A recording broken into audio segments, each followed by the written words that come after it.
Hello, this is Brittany DeVault for the Module 12 Bibliography for SPCE 638, Section 806, taught by Dr. Diana Wilson.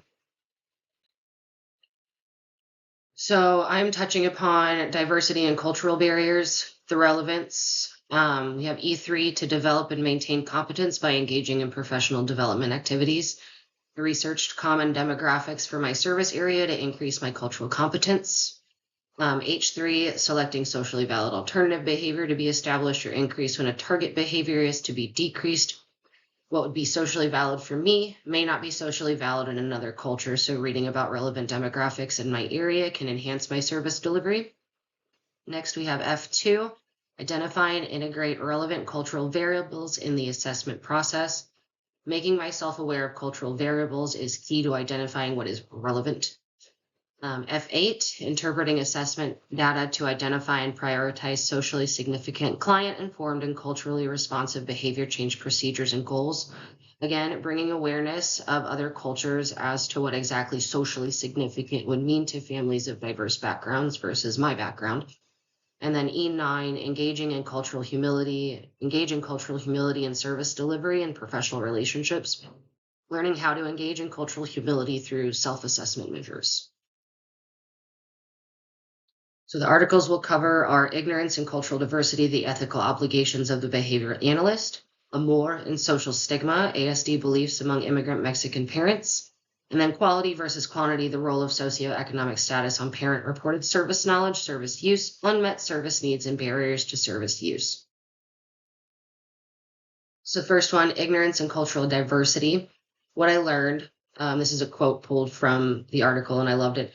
The culturally aware BA is not only has this personal understanding, but has the ability to tact contingencies of reinforcement and punishment that have been established by members of the culture of the client and their family, which was taken from a Fong et al. 2019 journal that they referenced. So this is referencing cultural competency, and I thought that was a beautiful scientific way to put it. So I put it into my own words to make it less unapproachable. So understanding your own values and beliefs and recognizing that of others. This applies to public and private events.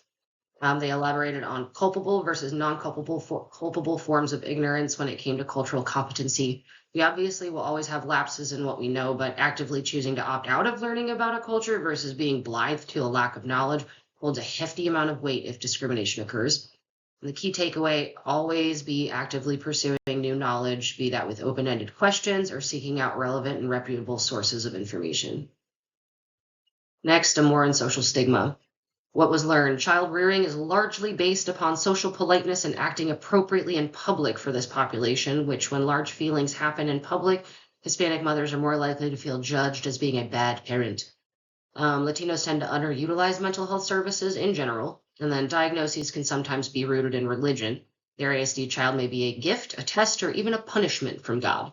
There's also a culture surrounding help services with health conditions. They're more likely to seek out a doctor, but when it comes to a spiritual ailment, which if they see their ASD child's symptoms as spiritual, they would seek out a healer. It is also not uncommon for the rumor that vaccines cause autism to arise. There is also reporting that they just don't know what services are out there and available. Next, quality versus quantity. What was learned? Lower SES is correlated with lower satisfaction with services, later diagnosis, and a decreased use of services. Barriers to service may include paying for services, transportation to services, a lack of knowledge, a lack of awareness, and a lack of availability of services. So awareness that their kid needs help, a lack of knowledge of what is available out there.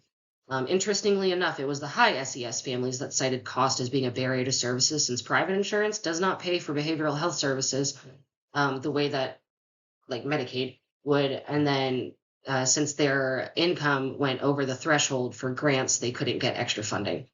In this article, low SES families were more likely to request respite and parent training, which lends itself to showing that navigating and advocating for services can be extremely tricky and daunting. Here are my references. Have a good evening.